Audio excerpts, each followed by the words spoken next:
I can talk English, I can walk English, I can laugh English because English is a very funny language.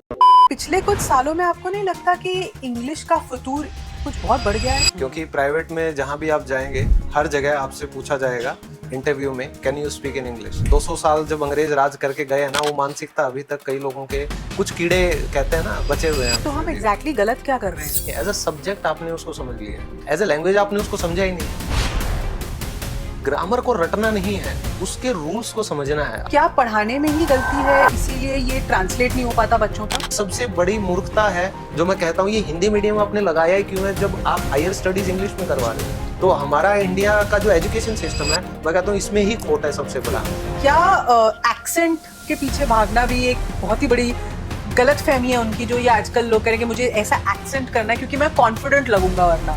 क्या ये भी एक बहुत बड़ा myth है उनके दिमाग में? अब मिथ नहीं है, ये शोबाजी है। क्या मदर टंग इन्फ्लुएंस हटाया जा सकता है? डेफिनेटली 100%, लेकिन उसकी कंडीशन है। तो अगर जैसे कोई इंटरव्यू के लिए जाता है और अपने आप को तैयारी कर रहा है इंग्लिश में, या कैसे मैं आंसर करूं, तो आप उसको क्या 3 टिप्स दोगे? देखो, सबसे पहली टिप तो ये है, क्या हम चैट जीपीटी यूज करके भी इंग्लिश सीख सकते हैं आजकल?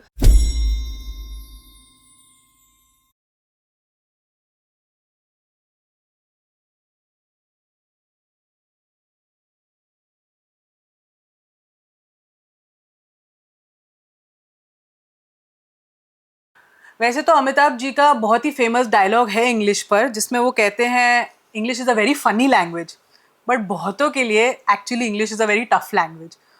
कहते हैं इंग्लिश ने बहुतों की ज़िंदगी संवारी भी है और बहुतों की बिगाड़ी भी है, पर आज जिसको हमने बुलाया है उनकी तो डेफिनेटली सवारी है, और वो कई औरों की ज़िंदगी भी संवार रहे हैं सिर्फ इस लैंग्वेज के माध्यम से।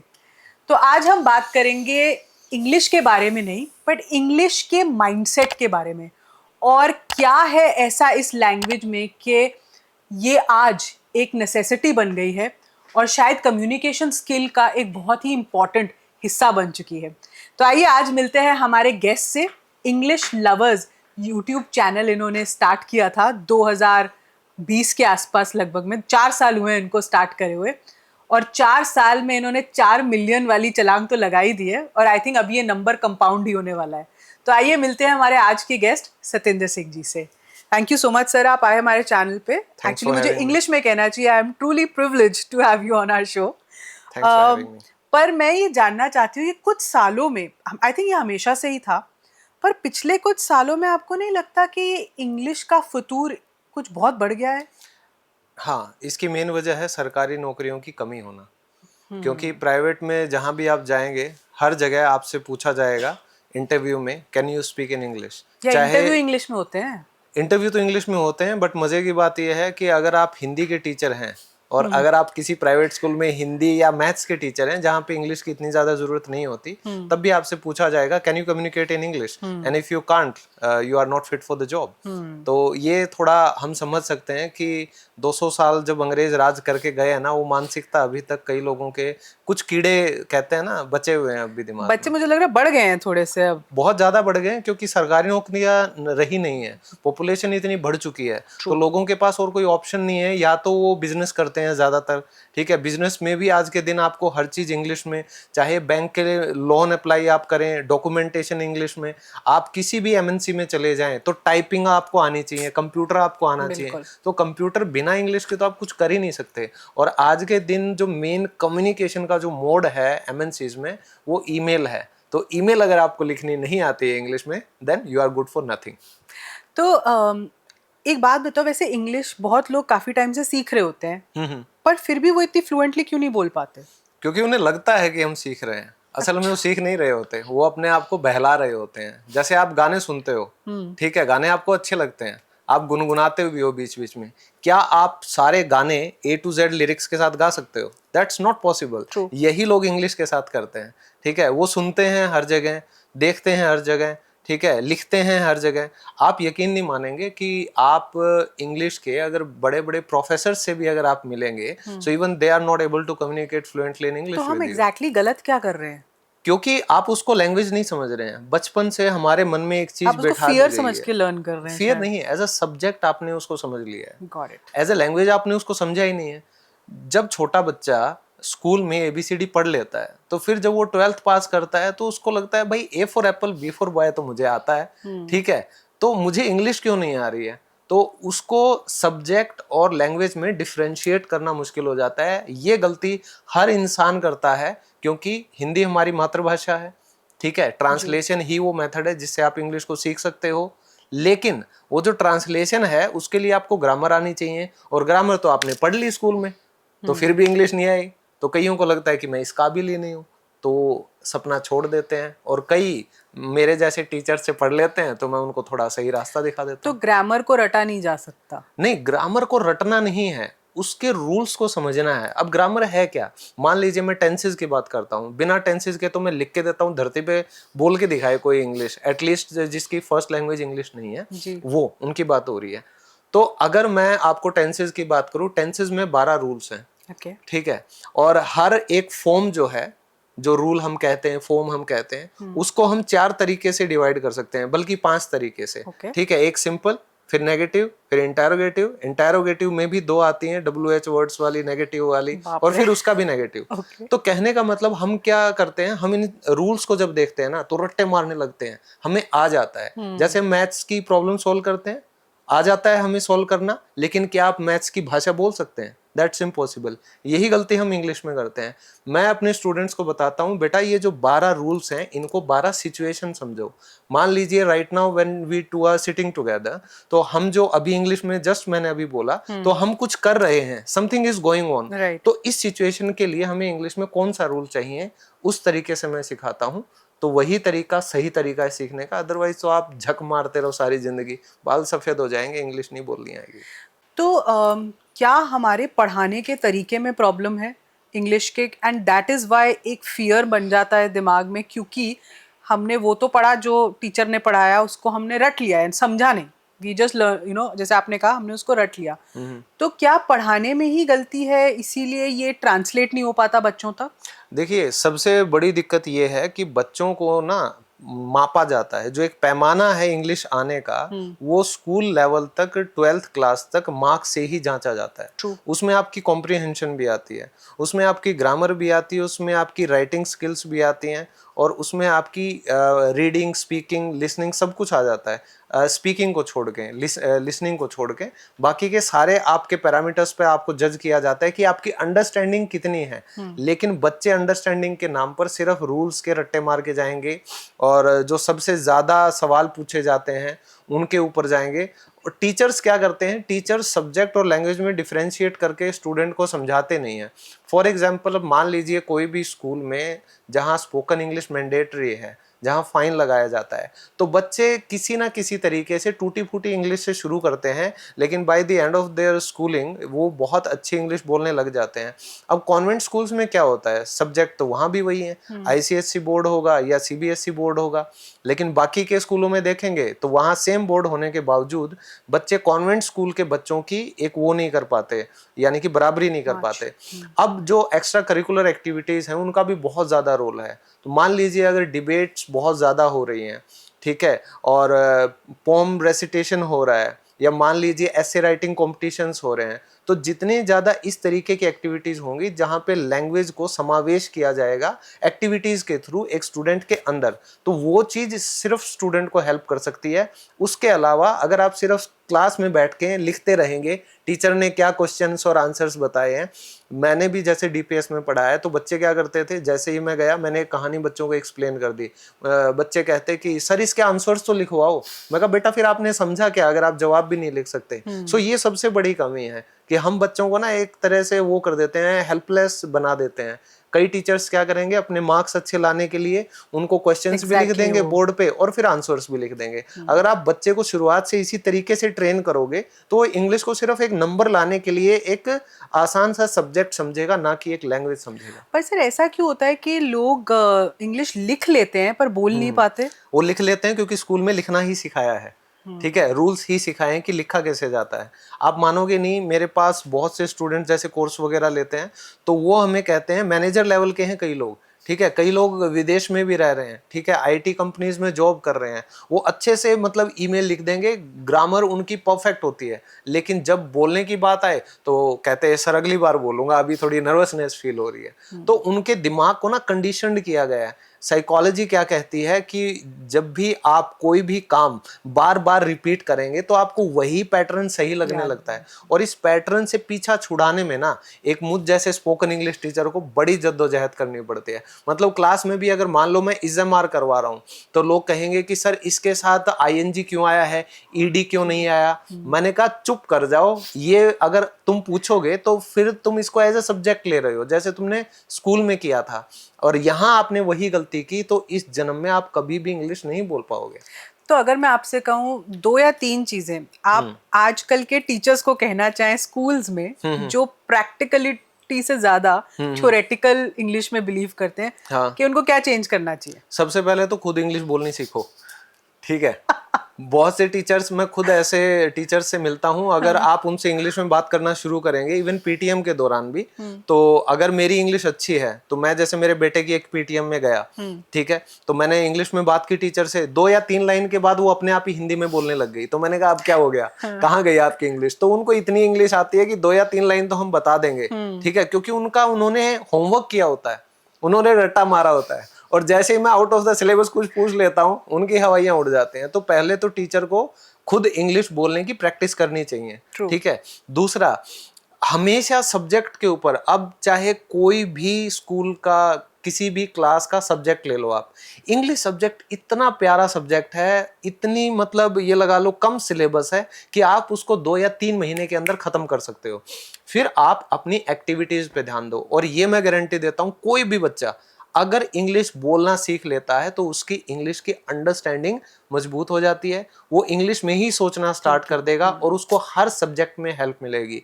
आप ढेरों बच्चे देखेंगे जो हिंदी मीडियम में पढ़ते हैं, लेकिन जैसे ही उनका आईआईटी या नीट में कहीं एमबीबीएस में सिलेक्शन होता है, आधे से ज्यादा बच्चे रोते हैं रात को बैठ के, क्योंकि उनको पढ़ाई समझ में नहीं आती। उन्होंने जी तोड़ मेहनत करके हिंदी मीडियम से टॉप करके अच्छे मार्क्स लाके और वो पहुंच गए आईआईटी में, लेकिन वहां आप हिंदी में कैसे सिलेबस दोगे? तो ये सबसे बड़ी मूर्खता है जो मैं कहता हूँ। ये हिंदी मीडियम आपने लगाया ही क्यों है जब आप हायर स्टडीज इंग्लिश में करवा रहे हो? तो हमारा इंडिया का जो एजुकेशन सिस्टम है, मैं कहता हूँ इसमें ही खोट है सबसे बड़ा। आप कहते हो हिंदी मातृभाषा, जय हिंद, भारत माता की जय। अरे भारत माता की जय करो तो इंग्लिश को निकालो ना प्रॉपर। हर चीज आप इंग्लिश में छोड़ो, आप हिंदी में कर दो। आप चाइना का एग्जाम्पल लीजिए, आप जापान का एग्जाम्पल लीजिए, उनके तो फेसबुक भी अपने हैं। आप यूरोपियन कंट्रीज का एग्जाम्पल लीजिए ना। हर किसी ने अपनी जो पढ़ाई है पूरी वो किसमें की हुई है? अपनी भाषा में। लेकिन हम क्या कर रहे हैं? हम वैसे अंदर से तो भारत माता की जय करते रहेंगे और वैसे हम अंग्रेजों को फॉलो करते रहेंगे, हम वेस्टर्न कल्चर को फॉलो कर रहे हैं, है ना। हमें हॉलीवुड के गाने पसंद हैं, हमें हॉलीवुड के सिंगर पॉप स्टार वो आ जाएं तो चाहे हमें लिरिक्स ना आती हो, हम ऐसे करके या ऐसे करते रहेंगे। मतलब जो दिखावे वाले उसमें हम इतने हाँ, हैं। जो 100 लोग जाते हैं ना, अभी कोल्ड प्ले आया था बॉम्बे हाँ, में, तो मैं भी गया था एक किसी और काम से। मैं ओशो आश्रम में गया था 10 दिन के लिए, अपना शांति मेडिटेशन के लिए। तो फ्लाइट बड़ी महंगी। मैं कहा क्या बात हो गई? बोला कोल्ड प्ले आ रहा है। मैं कहा कौन है कोल्ड प्ले? तो मैंने 1-2 गाने सुने उसके। मैं कहा अच्छा ये है क्या? तो मैं कहा गाना तो एक आधा मैंने सुना हुआ है। फिर मैंने देखा तो वहाँ कई बंदे झूम रहे थे, उनमें 1-2 मेरे दोस्तों ने इंस्टाग्राम पे स्टोरीज भी लगाई। अब मुझे पता है ना उस बंदे को 2 लाइन इंग्लिश की नहीं आती, तो मैं कहा भाई तू वहां नाच क्यों रहा था? सिर्फ दिखावा कि मैं कोल्ड प्ले के कॉन्सर्ट में मैं I am super cool dude. ठीक है, मैं कोल्ड प्ले के गाने सुनता हूँ, Indian singers I don't like them. ठीक है, अनूप जलोटा को सुन लो, ठीक है, आप सोनू निगम को सुन लो, उदित नारायण को सुन लो। इनके गाने मतलब हमारे सीधे दिल में क्यों जाएंगे? क्योंकि हम हैं ही हिंदी बोलने वाले। तो वही अपने आप को झूठा दिखावा करना है तो कोल्ड प्ले को सुन लो, किसी को सुन लो। और एक ये मैं कहना चाहूंगा जो भी देखेगा, ये बीटीएस के पीछे पता नहीं दुनिया क्यों पागल हो रखी है।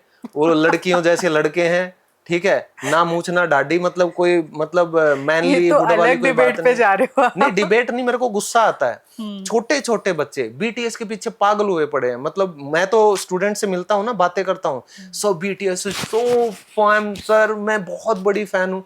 मैंने कहा चल फैन है, मान लिया, किस बात की फैन है? बोला सर वो कितने क्यूट दिखते हैं। मैंने कहा कुत्ता पाल लो छोटा सा, क्यूट तो वो भी है। ठीक है, तुम्हारे आसपास घर में कोई छोटा बच्चा होगा, 1 घंटा उसके साथ जाके खेल लिया करो, क्यूट तो वो भी है।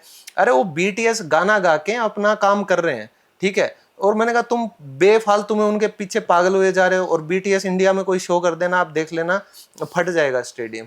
आते नहीं है ना वो इंडिया में, फिर अभी तक तो खैर नहीं आया। पागल हुए पड़े हैं। मैं तो ये कह रहा हूँ यूथ जो है ना वो भ्रमित है, मिसगाइडेड है, ठीक है, उन मिसलेड है, उनको यही नहीं पता कि करना क्या है लाइफ में। ये वो सिर्फ उसमें नहीं, नॉट ओनली म्यूजिक, वो तो कोरियन जो नेटफ्लिक्स ड्रामाज हैं ड्रामा, उस पे भी तो लोग, आई थिंक यंग लोग तो उस पे अरे बिल्कुल ही मैं कह crazy रहा हूँ हुए उन हुए हैं। बच्चों को असली ड्रामा देखना है तो टीवी छोड़ के अपने घर में देख लो, ठीक है, अपने मम्मी पापा पे ध्यान दो, असली ड्रामा तुम्हें वहीं दिख जाएगा। नाना नानी, दादा दादी, चाचा चाची पड़ोस में देख लो ड्रामे की। हमने क्या ड्रामे नहीं देखे? मैं कह रहा हूँ मैंने तो जो स्क्विड गेम नहीं आया हाँ है जी। उस तरीके का मैंने लाइव देखा हुआ है मेरी जिंदगी में। ये क्या बच्चे आज के दिन एंटरटेनमेंट करेंगे? लेकिन वही है, मिसगाइडेड हैं। और सबसे बड़ा जो रीजन है इसका वो है गवर्नमेंट। अगर उसने, गवर्नमेंट ने पाकिस्तान के इतने चैनल बैन कर दिए, ठीक है, टिकटॉक बैन कर दिया, इंस्टाग्राम बैन नहीं कर सकते, सॉफ्ट फोन चला रखा है, मतलब क्या मिल रहा है गवर्नमेंट को? सोचने वाली बात है ना। सिगरेट है, तंबाकू है, दारू है, पता है ना हमारा यूथ खराब हो रहा है, ड्रग्स है, क्या कर रहे हैं? बैन नहीं कर रहे। तो हर सब किसी की मिली भगत है, पैसा चाहिए बस। अब थोड़ा हम लैंग्वेज पे वापस आते हैं। हाँ, मैं थोड़ा वो टीचर अंदर से मैं भावुक हो जाता हूँ। बट अब लैंग्वेज पे वापस आते हैं। हाँ, अच्छा, एक और चीज मुझे लगता है, जैसे आपने अभी यूथ की बात की कि गलत चीजों के पीछे भाग रहा है, क्या एक्सेंट के पीछे भागना भी एक बहुत ही बड़ी गलत फहमी है उनकी, जो ये आजकल लोग कह रहे हैं कि मुझे ऐसा एक्सेंट करना है क्योंकि मैं कॉन्फिडेंट लगूंगा वरना? क्या ये भी एक बहुत बड़ा मिथ है उनके दिमाग में अब? मिथ नहीं है, ये शोबाजी है। हमारे हरियाणा में कहते हैं ऐसे आदमियों को माचेड़ा, ठीक है। अच्छा। हाँ, जो माचता है ना ज्यादा, शो ऑफ करता है, Show off। उसकी समाज में दो धेले की इज्जत नहीं होती। मान लिया आपके मेरे सामने कोई एक बंदा आके कहेगा, hey man I don't know what to do and I get a go man, I got something to chill and you know I want to have fun, it's party tonight man, yo let's go, बोल के चला जाएगा। आप और मैं खूब मजाक हंसेंगे। उड़ाएंगे। मैं मजाक नहीं कर रहा, सीरियसली बता रहा हूँ, ऐसा कोई भी बंदा करेगा हम मजाक उड़ाएंगे भाग के। और ऐसे लोग क्या करते हैं, आजकल इंस्टाग्राम पे भी देख रहा हूँ और कई जगह देख रहा हूँ, लोग भाग रहे हैं एक्सेंट के पीछे। मैं ये कहता हूँ कि पहले इंग्लिश बोलनी तो सीख लो, उसके बाद एक्सेंट के पीछे भागना, ठीक है। एक छोटा सा वर्ड है, सभी को पता होगा, शेड्यूल। ये मैंने बोला आपको समझ में आ गया, ठीक है। मैं स्केड्यूल बोलूंगा, एक बार आपको थोड़ा सोचना पड़ेगा ये क्या बोल दिया, ठीक है। शेड्यूल बोलूंगा तो भी क्या ये शेड्यूल ही बोला इन्होंने?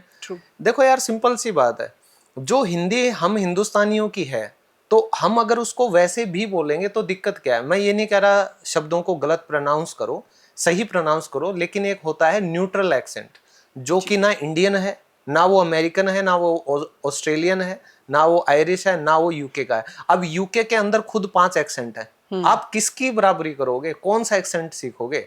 मैं ऑस्ट्रेलिया था, वहां का अलग एक्सेंट है, ठीक है। यहाँ हम कहते हैं how are you doing friend, वहां कहते हैं व्हाट यू डूइंग माइक। तो मैंने मेरे कान टेस्ट करवाए, मैं ये 1-2 पॉडकास्ट में पहले ही बता दूं, मैं पागल हो गया था। मैं कहा भाई तू तो सोच रहा था तेरे सब आता है, मैंने कहा यहाँ तो वो हिल गया। मैं कहा कान टेस्ट करवाऊंगा, बकरे के कान लगवाऊं, किसके लगवाऊं? तो डॉक्टर हंसने लग गया, वो कहता है it will take you some time to you know adopt things, yeah. तो फिर मैंने कहा चलो इट्स फाइन। सो ग्रेजुअली वो चीजें मुझे समझ में आ गई। तो आप ऑस्ट्रेलिया जाओगे तो आपका अमेरिकन एक्सेंट किसी काम का नहीं है। आप यूरोप में जाओगे और आपने अमेरिकन एक्सेंट बोला तो आपकी धुलाई भी हो सकती है, ठीक है। आप न्यूजीलैंड में जाओगे तो आपका एक्सेंट काम का नहीं है। अगर आप आयरलैंड चले गए, स्कॉटलैंड चले गए, वहां आपका यूएस एक्सेंट किसी काम का नहीं है। आपको उनका समझ नहीं आएगा, उनका आपको समझ नहीं आएगा। लेकिन अगर आप न्यूट्रल एक्सेंट बोल रहे हो, पूरे वर्ल्ड को समझ में आएगा, चाहे उनका आपको समझ आए या ना आए। So what is more important, accent or English? English is more important. अंग्रेजी आती नहीं ढंग से, 4 स्लैंग सीख लेंगे। अब जैसे कि कोई कहे I will be there, ठीक है, तो वो तेज इंग्लिश बोलने के चक्कर में क्या कहेंगे? I'll be there, I'll be there, ठीक है। I will not do it, वो ये कह देंगे I won't do it, ठीक है। I want to do this, I wanna do this, ठीक है। I'm going to buy chips, I'm gonna buy chips। तो भाई ये छोटी छोटी चीजें, आपको जब विदेशी लोगों से बात करना है तो आपको अंडरस्टैंडिंग होनी चाहिए, आपका बोलना जरूरी नहीं है। और एक्सेंट कितना सीख लोगे? अंग्रेजी में 3.5 लाख वर्ड्स हैं, कब तक सीखोगे एक्सेंट? बूढ़े हो जाओगे, फिर उस इंग्लिश का फायदा क्या है? तो जैसे हो वैसे रहो। While in Rome do as the Romans do, simple सी बात है। पर इंडिया में ना क्या है सर, इतनी सारी लैंग्वेजेस हैं और हर एक का अपना एक मदर टंग इन्फ्लुएंस होता है। हाँ, होता है। और हमारे को ना एक झिझक है उसके बारे में, मतलब एक साइक की प्रॉब्लम है ये कि कोई बंगाली है तो उसके उसमें एक मदर टंग इन्फ्लुएंस आ रहा है, कोई साउथ से है तो, एंड वो उनकी इंग्लिश में रिफ्लेक्ट होता है। तो ये जो दिमाग में ये एक साइकोलॉजिकल प्रॉब्लम हो गई है कि mother tongue influence English is not the right way to speak. एक इंप्रेशन अच्छा नहीं पड़ता कि अगर हम दो जने इंटरव्यू के लिए गए और एक बड़ा न्यूट्रल, जैसे आपने कहा एक्सेंट में बात कर रहा है, और मैं थोड़ा सा साउथ में मेरा एक्सेंट अगर लग रहा है, पंजाबी स्टाइल इंग्लिश में मेरी आ रही है थोड़ी, तो वो doesn't give a good impression of me to the person जो मेरा इंटरव्यूअर होगा। तो क्या इज दैट करेक्ट? देखो, मैं फिर से वही कहूंगा, या क्या मदर टंग इन्फ्लुएंस हटाया जा सकता है? डेफिनेटली 100%, लेकिन उसकी कंडीशन है। ऐसा नहीं है कि आप सोचें कि मतलब आप 20-25 साल के हो गए और भाई अब तो मैं अंग्रेजी सीखूंगा, now I will speak English. So even if you speak very good English, still your English is not good. आप समझ रहे हो? हाँ. तो मदर टंग इन्फ्लुएंस का मतलब होता है मदर टंग इन्फ्लुएंस, MTI, जो अभी आपने कहा। तो इसमें आपका जो लोकल लैंग्वेज है, जहां आप पले बढ़े हो, वही जो टोन है। देखो, मैं जैसे हरियाणा से हूँ, हमारी बोली जो कही जाती है, it's not a language, Haryanvi language नहीं है, ये बोली है। तो लठमार लैंग्वेज ये कही जाती है, क्योंकि आ रहा है कि तो गया था, मैं तो ना जानता, बैठ जाए ना चुप चाला हो गए, तो मतलब अल्लाह ओले गयो तो, मतलब हमारा जो वोकल कोड है बहुत ज्यादा एक्सपेंड होता है ये भाषा बोलते वक्त, ठीक है। तो इंग्लिश जो है, जब मैं बात करता हूँ, I try to make sure that I don't sound like a Haryanvi person. वो कैसे हो पाया? बचपन से कहीं ना कहीं when I was in my school, मुझे रियलाइज हो गया था कि जिस तरीके से ये लड़के बोल रहे हैं, अगर वैसे ही मैं बोलूंगा तो हो सकता है मेरे वोकल कोड्स कुछ ना कुछ उसके यूज टू हो जाएं, ठीक है। अब देखिए, कोई भी बच्चा है, कोई इंडियन है, वो अमेरिका चला गया, उसका बच्चा जो वहां पैदा हुआ है, आप उसका एक्सेंट देख लेना, हमेशा अमेरिकन जैसा ही होगा। क्यों? क्योंकि उसने अपने आसपास जो भी भाषा है उसको वैसे ही अडेप्ट किया है। एक दूसरा बच्चा जो इंडिया में पला बढ़ा है, उसने ग्रेजुएशन की है, फिर वो अमेरिका गया है, वो चाह के भी इस पूरे जन्म उस नेटिव US बोर्न लड़के की तरह इंग्लिश नहीं बोल पाएगा, क्योंकि हमारी जो वोकल कोड्स हैं उनको आदत हो जाती है हमारी नेटिव भाषा को वैसे ही बोलने की। और ज़्यादातर अमेरिकन और जो UK के लोग हैं ना, वो इंडियन भाषा को कभी भी इमिटेट करेंगे, कभी भी नकल करेंगे, तो वो जो T और D साउंड है उसको ज़्यादा मतलब शार्प कर देते हैं। क्योंकि हमारे जो सदर्न इंडिया के जो लोग हैं वो बहुत ज़्यादा जाते हैं विदेशों में। नॉर्थ इंडिया वाले तो अभी जाने लगे हैं पिछले 10-15 साल से, उससे पहले साउथ के ही जाते थे। तो ये जो मतलब डिफरेंस है नॉर्थ इंडिया के लोगों का, फिर भी जो एक्सेंट है ना वो न्यूट्रल के बहुत करीब है। जो सदर्न इंडिया है उनका जो एक्सेंट है वो न्यूट्रल एक्सेंट से बहुत दूर है। अब देखो, सिंपल सी बात है, हरियाणा के अंदर ही मान लो कोई रोहतक से है, ठीक है, या अंबाला से है, उसकी हरियाणवी आपको अलग मिलेगी, ठीक है, टोन। फिर जो बंदा लुहारू से है, भिवानी से है, जैसे कि मैं हूं, मेरी हरियाणवी अलग मिलेगी। इसी तरह अमेरिका में भी बहुत बड़ा है, अमेरिका, UK भी बहुत बड़ा है। अगर आप 50 या 100 किलोमीटर भी दूर जाओगे, एक्सेंट चेंज हो जाता है। तो MTI से कोई फर्क नहीं पड़ता, ठीक है। बचपन से अगर आप प्योर हिंदी भी बोल रहे हो ना, तो आप न्यूट्रल एक्सेंट आराम से बोल सकते हो। लेकिन अगर आप चाहो कि आप अमेरिकन एक्सेंट सीख लोगे या आप UK एक्सेंट सीख लोगे, मैं कहता हूँ बेटा, अगर बचपन से प्रैक्टिस नहीं कर रहे ना, तो भूल जाओ, आप कभी भी एक्सेंट नहीं बोल पाओगे। हाँ, नकल करते रहो बंदर की तरह, इमिटेट करते रहो, बट इट्स नॉट पॉसिबल। तो अगर कोई आपको कहे कि मुझे 30 दिन में इंग्लिश सीखनी है, इज इट पॉसिबल? देखो, 30 दिन तो नहीं, 3 महीने का मिनिमम ना एक क्राइटेरिया है। अब फॉर एग्जांपल, ये आइल्स का एग्जाम होता है, ठीक है, PET का एग्जाम होता है, विदेश में जाने के लिए बच्चे देते हैं जिनको फॉरेन यूनिवर्सिटीज में दाखिला चाहिए। तो वो जो टेस्ट होता है, मान लो आपके उसमें 5 बैंड आए, ठीक है, तो 3 महीने में आप अपने आप को अगर प्रॉपरली मतलब ध्यान देते हो, फोकस करते हो, ठीक है, आप डेडिकेट करते हो अपने आप को, तो 3 महीने में आप 5 से 6 बैंड पर पहुंच सकते हो। आपकी इंग्लिश का लेवल इंक्रीज हो सकता है, बट आप ये सोचें कि 3 महीने पहले तो आप बिल्कुल तोता बाबा हो, ठीक है, कुछ नहीं आता है, लेकिन 3 महीने बाद एकदम से आप मतलब यूएस एम्बेसी में जाके कॉन्फिडेंटली इंटरव्यू दे पाए, सो वो तो नहीं हो पाएगा, ठीक है। भाषा को सीखने में पूरी जिंदगी निकल जाती है। अब आप और मैं हिंदी में बात कर रहे हैं, ऐसे बहुत से शब्द होंगे हिंदी भाषा के भी जो आप या मैं शायद प्रोनाउंस नहीं कर पाते। बात समझ रहे हो? मतलब भी नहीं पता होगा शायद। मतलब भी नहीं पता, और अगर हम व्याकरण पे ध्यान दें तो भी शायद ऐसी बहुत सी चीजें हैं जो हम गलत बोल जाते हैं। लेकिन भाषा जो है, it's just a tool to communicate with each other. If you are able to convey your message to the other person, then I think the job is done, you need not worry at all after that. But when you are going for an interview, since it requires those skills that you are supposed to write an email to your superiors, तो वहां पे आपको English तो देखो grammar की understanding होनी चाहिए, क्योंकि वो आपकी जॉब का पार्ट है। अदरवाइज जब स्पोकन इंग्लिश की बात करते हैं ना, इतने ज्यादा रूल्स को ध्यान में मत लो।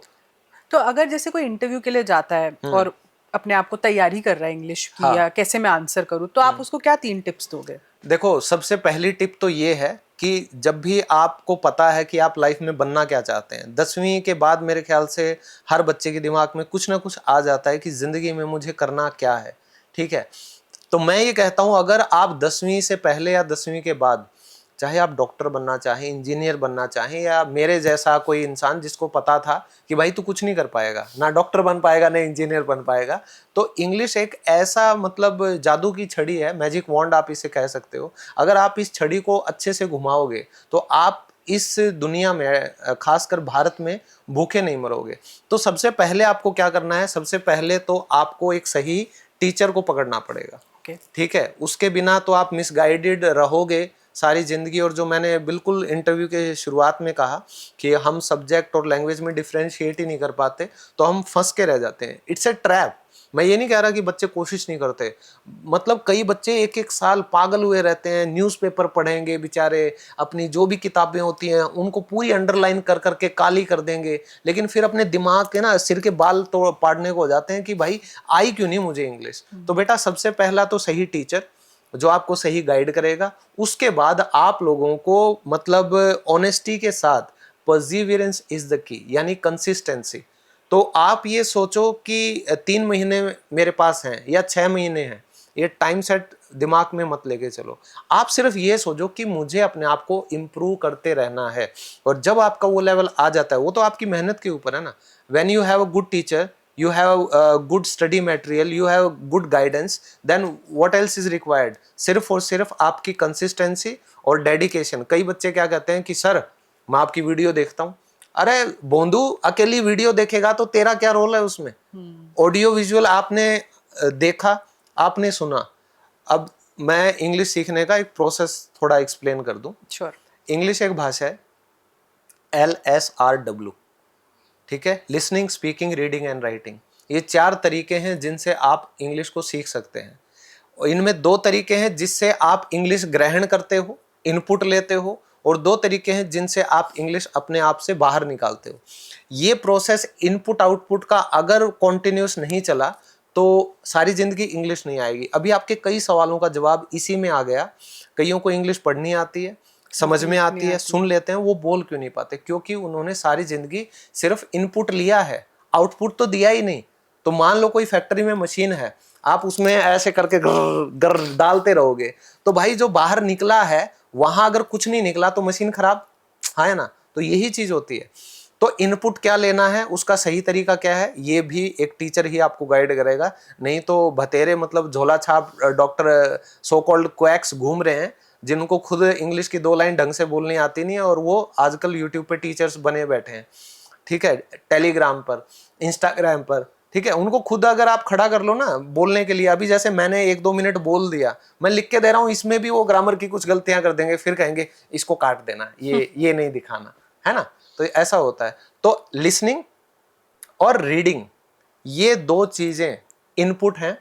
फिर राइटिंग और स्पीकिंग, ये आपके आउटपुट हैं। तो लिसनिंग एंड रीडिंग इनपुट, और स्पीकिंग एंड राइटिंग ये आपके आउटपुट। लिसन क्या करना है, रीड क्या करना है शुरुआत में, फिर नेक्स्ट लेवल पे क्या, उसके बाद क्या, ये नहीं पता, प्रोग्राम खत्म। और बोलना कैसे है, लिखना कैसे है, ये चीजें नहीं पता तो भी प्रोग्राम खत्म। तो ये अगर इनपुट आउटपुट आप ढंग से करते रहोगे तो 100% मैं गारंटी देता हूं, जो लोग 90 दिन में इंग्लिश बोलने का दावा करते हैं वो गलत नहीं कर रहे हैं, लेकिन क्या उनको वो तरीका आता है। जैसे मैं सेमी गवर्नमेंट स्कूल में पढ़ा हूं, 10th या 12th तक मैंने इंग्लिश की एक लाइन कभी नहीं बोली थी, मेरा पूरा स्कूल निकल गया था। मेरा कॉलेज का फर्स्ट ईयर था जब मैंने सोचा कि भाई अब तो तुझे कुछ अलग करना पड़ेगा। उस टाइम पे नए नए कॉल सेंटर आए थे, तो मुझे लगा कि हाँ नौकरी मिल जाएगी, 2 पैसों का जुगाड़ हो जाएगा, तू भूखा नहीं मरेगा और तेरी भी शादी हो जाएगी। ठीक है, तो क्योंकि बिना नौकरी के कौन अपनी लड़की आपको देगा। तो वो थॉट था कि 2 पैसे का जुगाड़ करें, तब मैंने इंग्लिश सीखनी स्टार्ट की कॉलेज के फर्स्ट ईयर में। तो ऐसे ना, जैसे आपने कहा काफ़ी टीचर्स बोलते हैं आजकल कि आप इंग्लिश शोज देखो, जैसे नेटफ्लिक्स पे देख लो या कहीं भी देख लो, एंड उनके सबटाइटल्स ऑन कर लो, उसको पढ़ा करो। ये एक सही तरीका है एज अ प्रैक्टिस या एज समथिंग जिसमें आपको इंग्लिश की थोड़ी सी फ्लुएंसी या नॉलेज आएगी? देखो 2 चीजें हैं। पहला तो ये कि आप टीवी क्यों देखते हो, मेन उसका पर्पस क्या होता है, दैट इज एंटरटेनमेंट। और जब एंटरटेनमेंट को आप पूरा ही काम बना दोगे, you won't be able to enjoy the show. ठीक है, तो जो भी ये टीचर कहते हैं उनको ये कहना चाहिए कि उसके लिए इंसान की 2 नहीं 4 आंखें होनी चाहिए। ठीक है, 2 आंखें जो उसको मूवी को देखें और 2 आंखें जो नीचे सबटाइटल पढ़े। ठीक है, या आपकी एक आंख ऊपर सेट कर दो, ठीक है, कैमरा की तरह, एक आंख नीचे सेट कर दो। अगर ये पॉसिबल है तो आप सबटाइटल के साथ देखिए, मुझे कोई दिक्कत नहीं है। ठीक है, लेकिन आप अगर टीवी में मूवी नहीं देख रहे हो, आप सिर्फ सबटाइटल पे ध्यान दे रहे हो, सिर्फ सुन रहे हो, are you getting my point, कि आपको ये लग रहा है कि अगर इसने हिंदी में बोला, उसकी इंग्लिश ये सबटाइटल आया है, तो ये सेंटेंस, ये सिचुएशन मेरे काम की है। आपने एक किताब बना ली, आपने रोज 1 घंटा कुछ ऐसा देखा और आपने 50 से 100 के बीच में सेंटेंसेस लिख लिए। वो प्रैक्टिस सही है। और वो प्रैक्टिस किसको करनी चाहिए? मेरे कुछ स्टूडेंट्स यूएस में हैं, कुछ यूके में है, कुछ सऊदी अरब में है।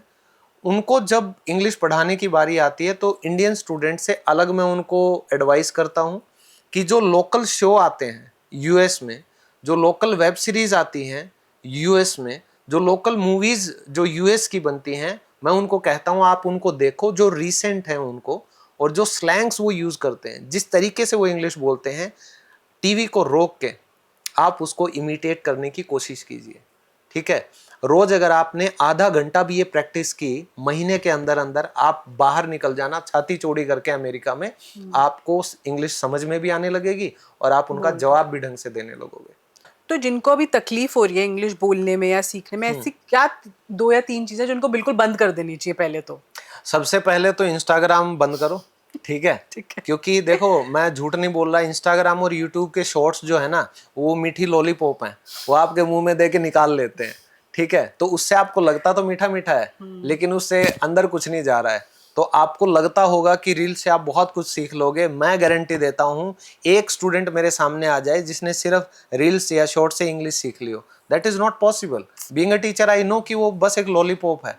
तो अगर आपको ग्रामर सीखना है, इंग्लिश को सीखना है, तो आपको कंप्लीट कोर्स करना ही पड़ेगा। उसके अलावा कोई आपके पास इलाज है ही नहीं, कोई दूसरा रास्ता है ही नहीं। या एक और रास्ता है, आपको उठा के मैं सीधा अमेरिका में पटक दूं या यूके में पटक दूं। ठीक है,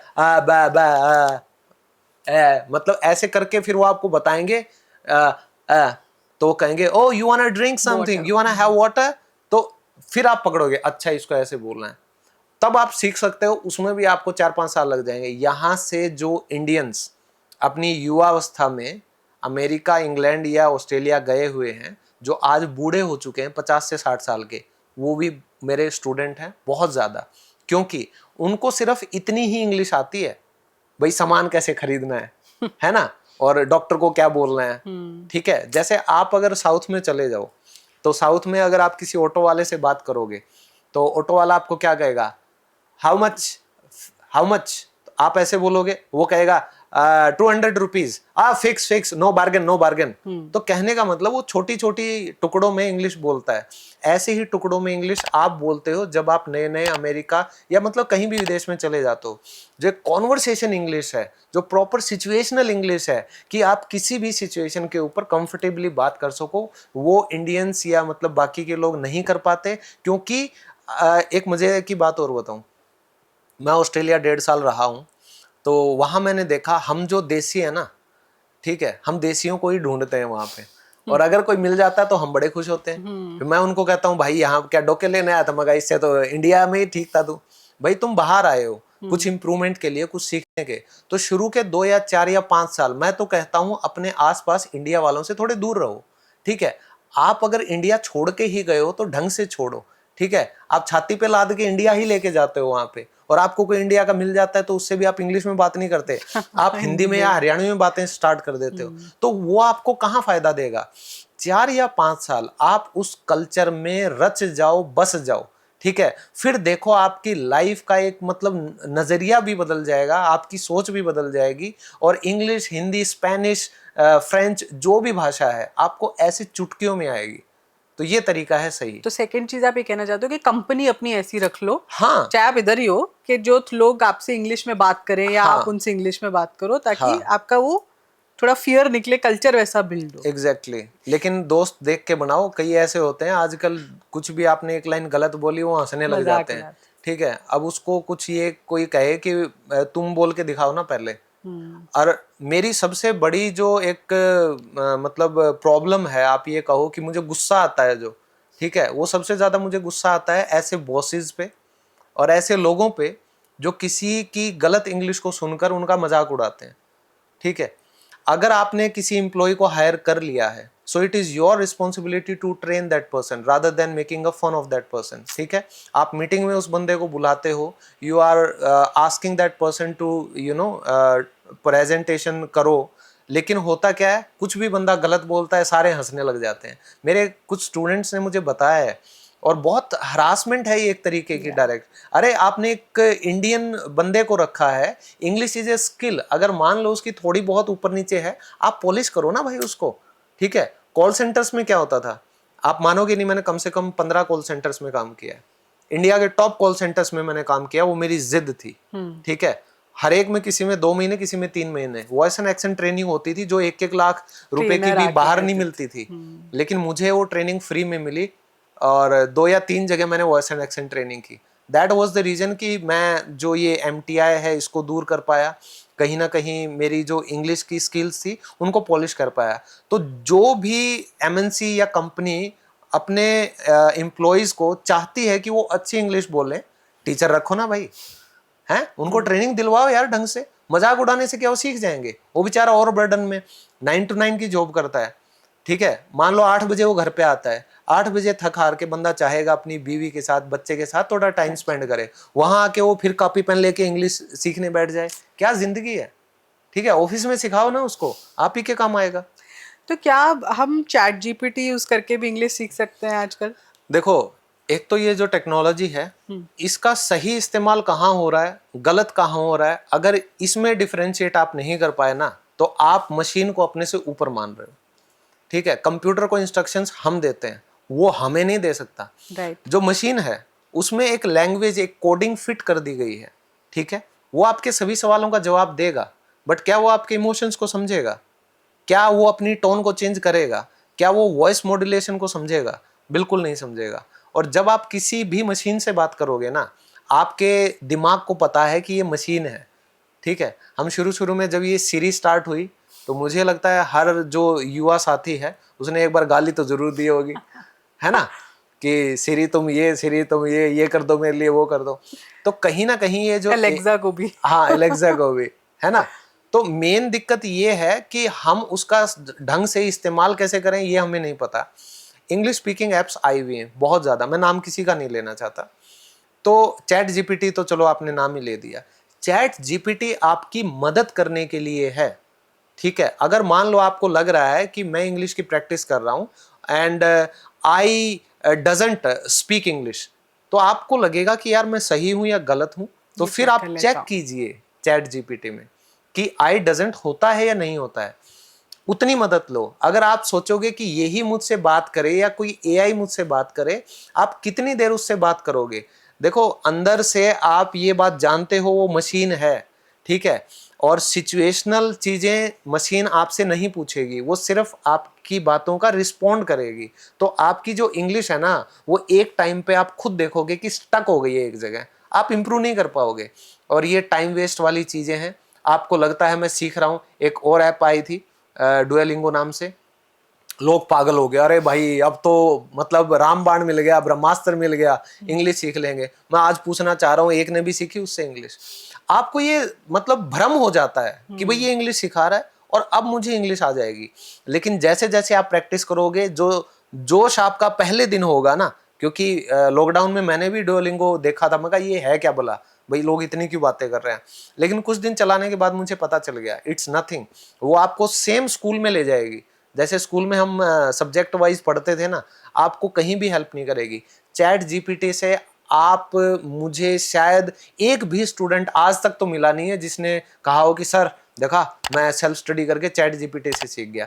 क्योंकि इंग्लिश एक भाषा है, कोई सब्जेक्ट नहीं है जो आपने सेल्फ स्टडी से आईएएस की तैयारी कर ली या नीट की तैयारी कर ली, आईआईटी की कर ली और आपने एग्जाम क्रैक कर दिया। It's not an exam, it's a bloody language and you need to speak for knowing it.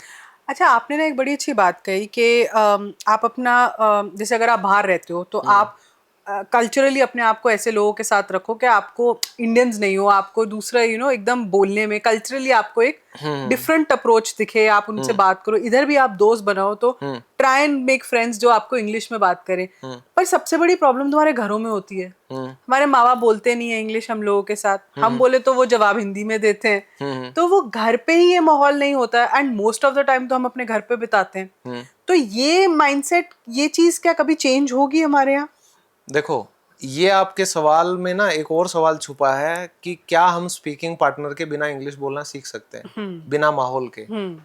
तो आपने कहा मैं बातें अच्छी कर रहा हूँ, तो मैं तो सच्ची बातें करता हूँ, अच्छी अपने आप हो जाती हैं। तो मेरे घर की बताता हूँ ना, मैं मेरा एग्जाम्पल देता हूँ। जब हम दो भाई हैं, मेरा बड़ा भाई है वो अभी एसबीआई में मैनेजर है, मैं भी होता, मैं भी थे शायद। हाँ, मैं एसबीआई की जो 5 साल करके मैं कहा जय राम जी की, मेरे बस की नहीं है, मैं ऑस्ट्रेलिया चला गया था। तो जब हम कॉलेज टाइम में थे, कुछ युवा अवस्था में ऐसी बातें होती हैं जो माँ बाप के सामने नहीं की जाती, एक शर्म होती है, एक मर्यादा होती है।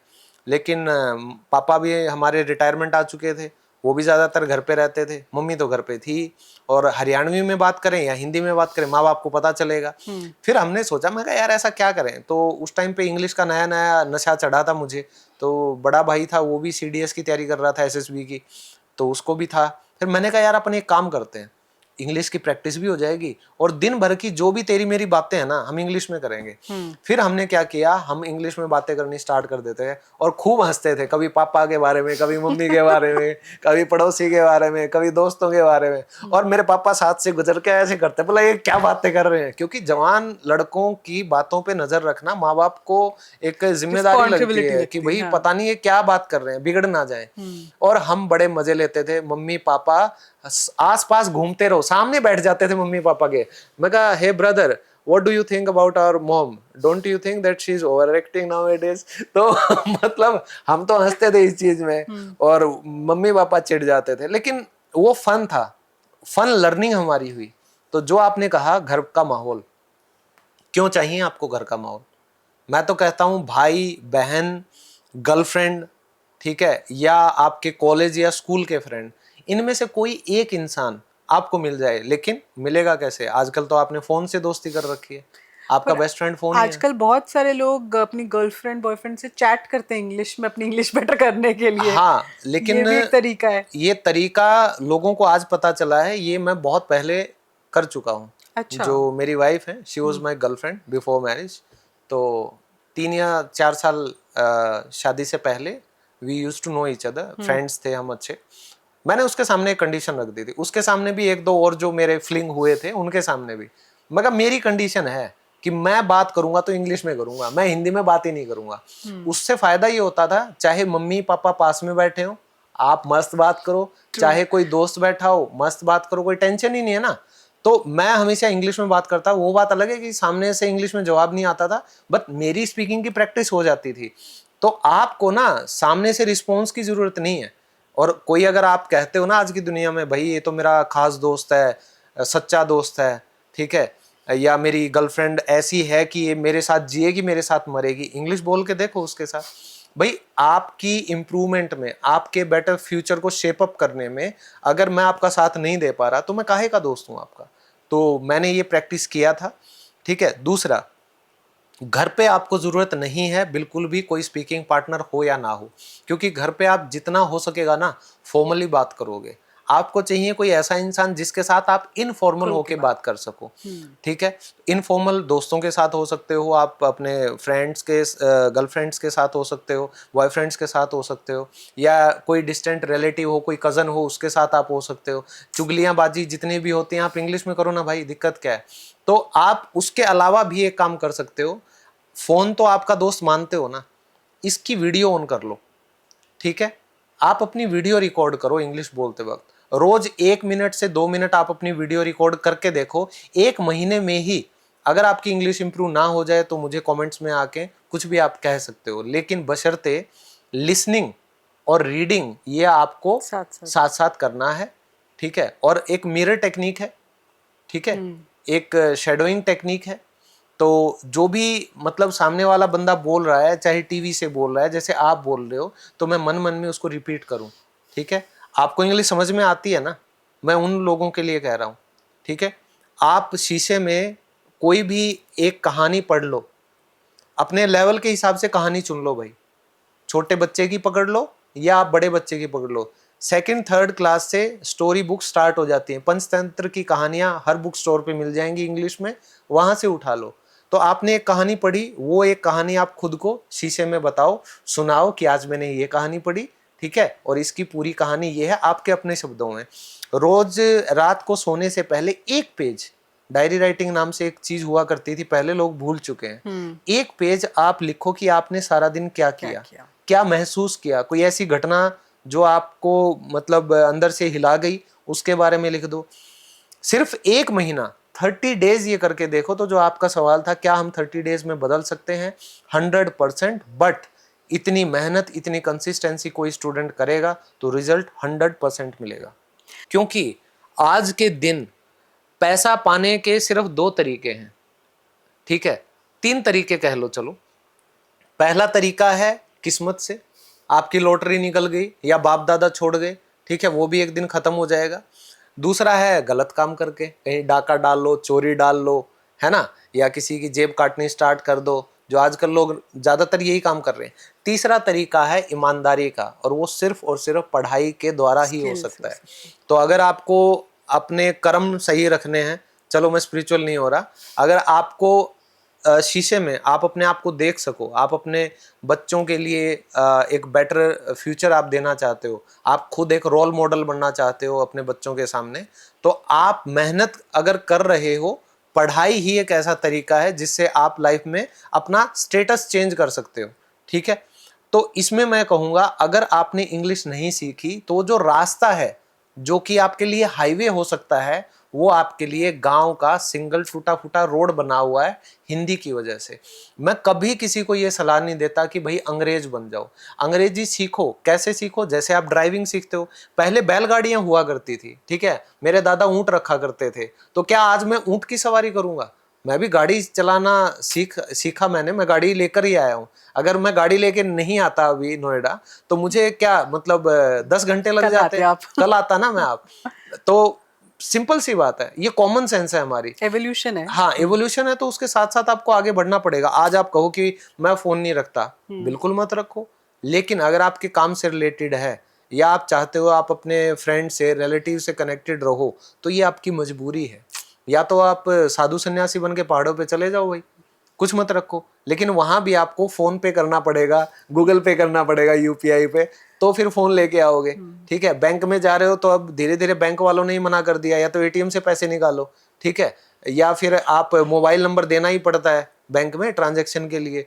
तो कुछ चीज़ें ऐसी हैं, उनके साथ जितनी जल्दी आप समावेश बिठा लो बेहतर है। और इंग्लिश को अपनी ज़िंदगी का एक खास हिस्सा इस तरीके से बनाओ जैसे आपने अपने बच्चे को तैरना सिखाया है, जैसे आपने उसको गाड़ी चलाना सिखाया है, जैसे आपने उसको पहली बार उसके पैरों पे चलना सिखाया है, उसी तरह अगर इंग्लिश भी सिखा दोगे तो उसकी ज़िंदगी आसान हो जाएगी। अच्छा, आप तो इतने लाखों स्टूडेंट्स को पढ़ा चुके हैं, पढ़ाते हैं, तो आपको क्या लगता है आपका सबसे बड़ा सक्सेस क्या है और सबसे बड़ा फेलियर क्या है? देखिए, मैं फेलियर तो किसी भी चीज़ को नहीं मानता, ठीक है। हाँ, जो लव्ड वंस आपकी ज़िंदगी से चले गए हैं, जैसे मेरे मामा जी थे, उन्होंने मेरी बाहों में दम तोड़ा था, मेरे कदमों में, तो वो मेरे लिए मैं कह सकता हूँ एक बहुत लोवेस्ट मोमेंट था। मेरे नाना जी के मैं बहुत करीब था बचपन में, वो हमें छोड़ के चले गए थे। फिर हमारी नानी जी भी चली गई। तो ये कुछ ऐसी चीज़ें होती हैं जो आप चाह के भी इसको आप फेलियर्स में कह के भी इनकी जो डिग्री होती है ना लॉस की, उसको भर नहीं सकते। That is a void that can not be filled with any other thing. मैं ये चाहता था कि वो भी मेरी सक्सेस को देखें, ठीक है। वो फील होता है आज भी, उनकी ब्लेसिंग्स हैं मेरे साथ, ये मैं मानता हूँ।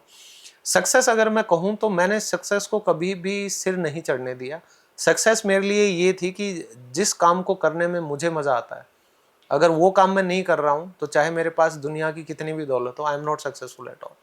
सक्सेस की डेफिनेशन मेरे लिए है सेटिस्फैक्शन, बी एट पीस। आप कोई भी काम कर रहे हो, if you are not at peace then you are not successful. तो मेरी लाइफ ऐसे रही है, सिस्मोग्राफ वाली वो जो काफी लोगों की ऐसी रहती है मोस्टली। हाँ, लेकिन होता ये है कि मैं जिस जगह से आता हूँ वहाँ पे अगर आपको गवर्नमेंट जॉब मिल जाती है तो आपकी लाइफ सेट है। तो गवर्नमेंट जॉब मिली, फिर मैंने छोड़ी, फिर मैं ऑस्ट्रेलिया गया। वो भी लोगों के लिए एक सपना होता है विदेश में जाना, विदेश में रहना। वो कहते हैं 50 लाख दे, डंकी मार के लोग जा रहे हैं, ठीक है। अमेरिका भी उनको बेड़ियों में भेज रहा है इंडिया। आप देख रहे हो 40-40, 50-50 लाख रुपए अपनी ज़मीनें बेच के लोन लेके वो लोग जा रहे हैं और वो कभी ज़िंदगी में वापस नहीं आ सकते। तो मैं ऑस्ट्रेलिया चला गया था, मैं समझ गया था वहाँ के लोग क्यों जाते हैं, दिखावे के लिए, ठीक है। जैसे हम यहाँ पे एक, आपने अभी अभी बोला ना कपड़े वैसे पहन के आप अंग्रेज नहीं बन जाओगे, तो विदेश में रहने से भी आप अंग्रेज नहीं बन जाओगे। ट्रू। वहाँ गधों की तरह काम करते हैं, साल में एक बार यहाँ आके पैसा उड़ाते हैं और दिखाते हैं मुझसे अमीर ही नहीं है कोई, अमेरिका ऑस्ट्रेलिया है कहीं पे। तो ये झूठे दिखावे की ज़िंदगी जी रहे हैं। और इसमें मतलब अगर आप विदेश में रहते भी हो तो आप सक्सेसफुल तभी हो जब आप वो काम कर रहे हो जो काम के लिए आपने पढ़ाई की थी, जो काम आपका पैशन है। मैं ऑस्ट्रेलिया में 5 लाख रुपए महीने के कमा रहा था, ठीक है। आज तो मेरे पास शायद खुद का पेट्रोल पंप होता है, पता नहीं। सिक्योरिटी की जॉब करते करते लोग ना पेट्रोल पंप भी खोल लेते हैं, अपना स्टोर खोल लेते हैं खुद का। मेरा दोस्त है खुद, उसको बहुत टाइम हो गया गए हुए, विपिन पुनिया उसका नाम है, उसकी रेस्टोरेंट की चेन है वहाँ पे, और वो टैक्सी से उसने शुरुआत की थी।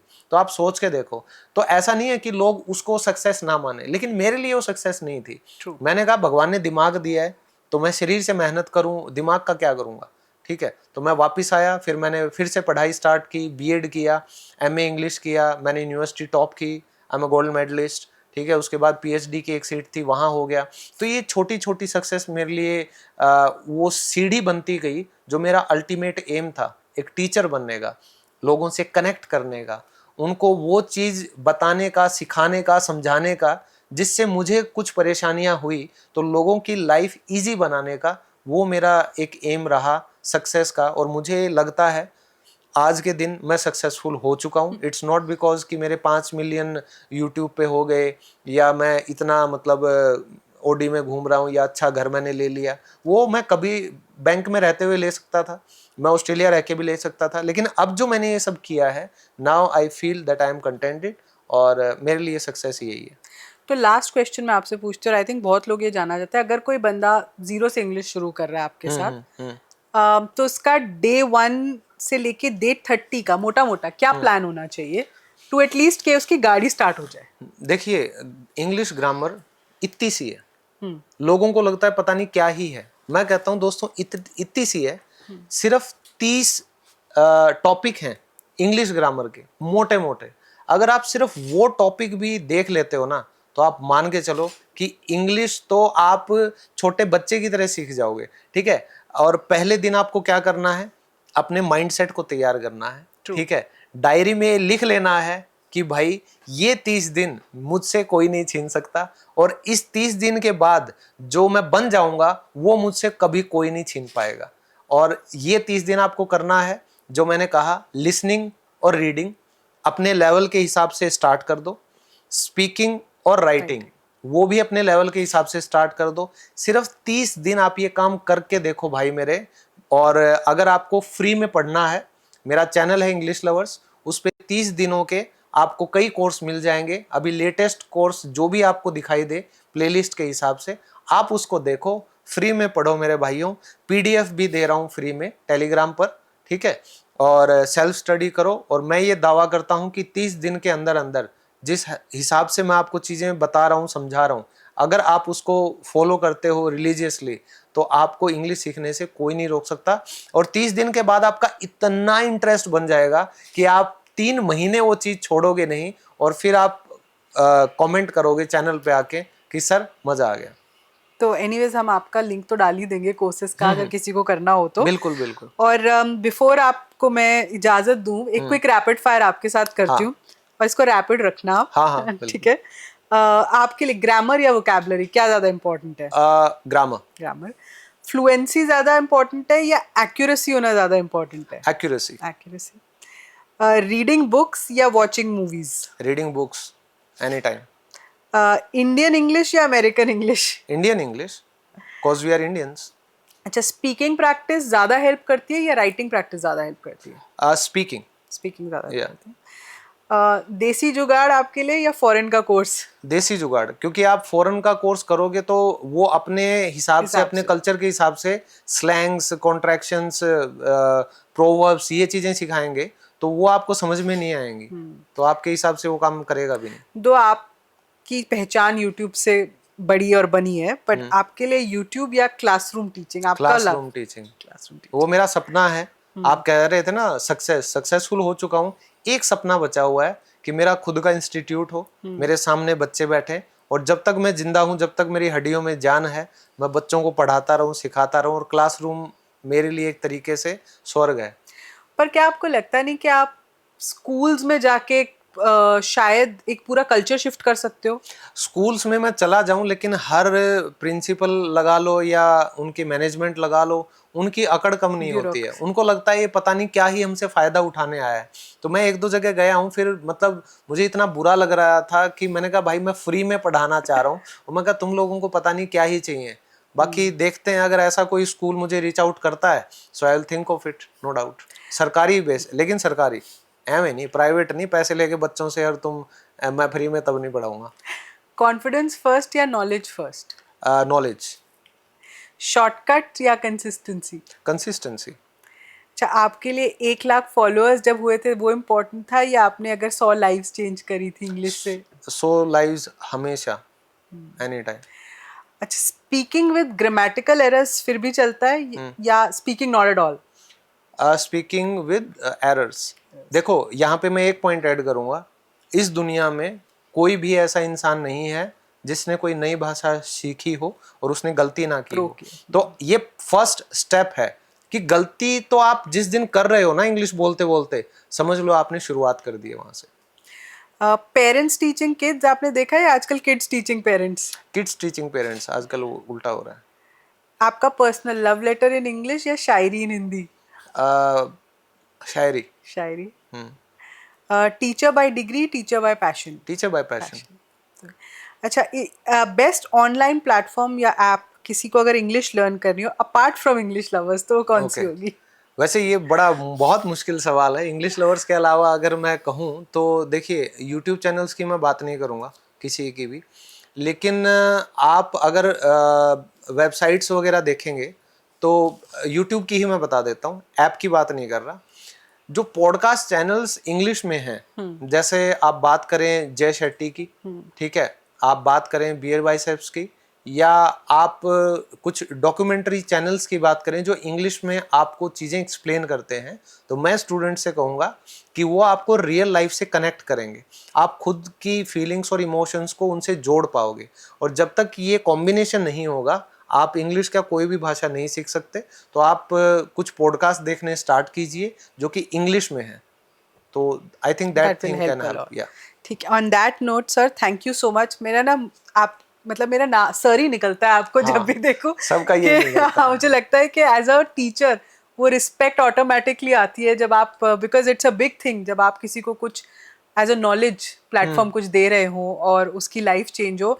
एंड मैं तो लोगों से भी यही कहूँगी कि वैसे मुझे लगता है बहुत लोगों ने इनको सब्सक्राइब ऑलरेडी किया होगा, पर जिन्होंने नहीं किया है please go to his channel English lovers, उससे सीखिए, उससे अपनी लाइफ में थोड़े चेंजेस लाइए। एंड मेरे को ना एक चीज़ ये लगती है कि ना लर्निंग में कभी हेजिटेशन नहीं होनी चाहिए। हम आज तक सीखते हैं और मैं भी सीख रहा हूँ आज, मैं कभी नहीं कहता मैं मास्टर बन चुका हूँ, लेकिन मुझे इतना पता है कि जितना लेवल मेरा इंग्लिश का आ चुका है उतने तक भी मैं अगर आपको ले आया तो आपका काम हो जाएगा, उससे ज्यादा चाहिए भी नहीं हमें। और इंग्लिश से डरिए मत। आज के टाइम में मतलब लोग हमेशा इंग्लिश को पता नहीं क्यों एक हवा बना के रखा हुआ हम लोगों ने, सिर पे चढ़ा रखा है। तो उससे डरिए मत। It is easy to learn and everybody can do it. Actually जैसे कहते हैं anybody can dance, anybody can also learn English. तो प्लीज ये अपने माइंडसेट से निकालिए। जिन लोगों को इंग्लिश में दिक्कत आ रही है, जो तैयारी करते हैं इंटरव्यूज़ की, जो एग्जाम्स की तैयारी कर रहे हैं, आप ये पॉडकास्ट उनके साथ शेयर कीजिए, इसको लाइक कीजिए। जितने ज़्यादा लोगों तक पहुंचेगा उतने ज़्यादा लोगों को समझ आएगा कि इस लैंग्वेज को कैसे सीखना है। और चैनल को सब्सक्राइब करना मत भूलना, वरना ऐसे गेस्ट्स आपके पास नहीं आ पाएंगे। So thank you so much for watching. अगली बार तक के लिए समझे क्या।